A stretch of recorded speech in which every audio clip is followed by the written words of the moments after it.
அசைத்து இசைத்தது வளைக்கரம்தான், இசைந்து இசைத்தது புது ஸ்வரம்தான்.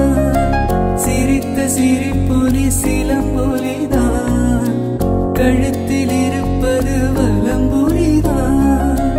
இருக்கும் வரைக்கும் எடுத்து கொடுக்கும், இருக்கும் வரைக்கும்